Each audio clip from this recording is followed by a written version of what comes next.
नमस्कार. माझ्या आजार आणि उपचार या व्हिडिओ सिरीजमध्ये आपल्या सर्वांचं खूप खूप स्वागत.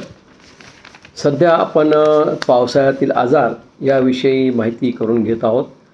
या आधीच्या व्हिडिओमध्ये मी आपल्याबरोबर डेंग्यू आहे, चिकनगुनिया, मलेरिया, टायफॉईड आणि लेप्टोस्पायरोसिस या आजारांबद्दल आपण माहिती घेतलेली आहे. तर आज आपण पावसाळ्यातील अजून एक आजार जो जीवघेणा ठरू शकतो तो आहे कॉलरा. आज आपण एका अशा आजाराबद्दल बोलणार आहोत जो केवळ अस्वच्छतेमुळे आपल्या शरीरात पसरतो, पण वेळेवर उपचार न मिळाल्यास जीवघेणा ठरू शकतो. तो आजार म्हणजे कॉलरा. कॉलरा म्हणजे नक्की काय, तो कसा होतो आणि त्यापासून आपण सुरक्षित कसे राहू शकतो, चला आपण हे सर्व जाणून घेऊयात. कॉलरा म्हणजे काय आणि तो कसा होतो? कॉलरा हा व्हिब्रिओ कॉलरी नावाच्या जीवाणूमुळे होणारा एक संसर्गजन्य आजार आहे. हा आजार मुख्यत्वे दूषित पाणी किंवा दूषित अन्न खाल्ल्यामुळे होतो. जेव्हा कॉलराचे जीवाणू आपल्या शरीरात प्रवेश करतात तेव्हा ते आपल्या आतड्यांमध्ये विषारी पदार्थ म्हणजे टॉक्सिन सोडतात, ज्यामुळे शरीरातील पाणी आणि क्षार वेगाने शरीराच्या बाहेर पडू लागतात. तर कॉलराची लक्षणे कोणती आहेत? ही लक्षणे आपल्याला अचानकच दिसतात, त्याकडे अजिबात दुर्लक्ष आपण करायला नाही पाहिजे. तर तीव्र जुलाब, पाण्यासारखे आणि खूप पातळ जुलाब यामध्ये होऊ शकतात. वारंवार उलट्या पण याच्यामध्ये होतात. यामध्ये निर्जलीकरण किंवा डिहायड्रेशन फारच फास्ट होते. ते डोळे खोल जाणे, तोंड कोरडे पडणे, तहान खूप लागणे आणि लघवी कमी होणे या अचानक त्याच्यामुळे आपल्या या आजारामध्ये खूप थकवा पण जाणवतो.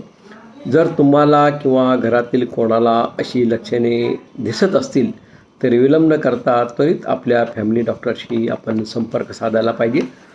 त्याचा उपचार आणि प्रथमोपचार काय आहेत? कॉलराचा सर्वात मोठा धोका निर्जलीकरण किंवा डिहायड्रेशन आहे. त्यामुळे डॉक्टरांकडे जाण्यापूर्वी किंवा जाताना ORS म्हणजे जीवनरक्षक द्रावण सतत पाजत राहा. हे शरीरातील पाणी आणि क्षारांची पातळी टिकून ठेवण्यास मदत करते. डॉक्टरांच्या सल्ल्याने अँटीबायोटिक्स आणि इतर उपचार घेणे आपल्याला अनिवार्य आहे. तर ORS किंवा हे जीवनरक्षक द्रावण आपण कसे बनवाल? 1 लिटर उकळून पाणी गार केलेले घ्या.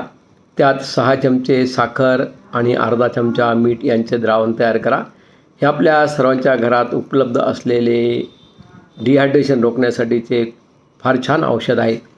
म्हणतात ना, उपचारापेक्षा प्रतिबंध श्रेष्ठ. Prevention is better than cure. तर कॉलरा टाळण्यासाठी आपण खालील गोष्टी लक्षात ठेवायला पाहिजेत. नेहमी उकळून किंवा फिल्टर केलेले पाणी, स्वच्छ पाणी आपण घ्यायला पाहिजे. जेवणापूर्वी किंवा शौचालय वापरल्यानंतर हात साबणाने स्वच्छ धुवायला पाहिजेत.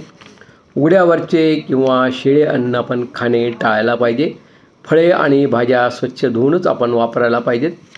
आसपासचा परिसर स्वच्छ ठेवा आणि खाद्यपदार्थांवर माशा बसू देऊ नका. तर मित्रांनो, स्वच्छता आणि सजगता हीच कॉलरापासून वाचण्याची गुरुकिल्ली आहे. ही माहिती तुमच्या मित्रमैत्रिणींना आणि नातेवाईकांना नक्की शेअर करा, जेणेकरून आपण सर्वांना सुरक्षित ठेवू शकू. आरोग्याविषयी अशाच माहितीसाठी माझ्या चॅनेलला तुम्ही नक्कीच सबस्क्राईब करा.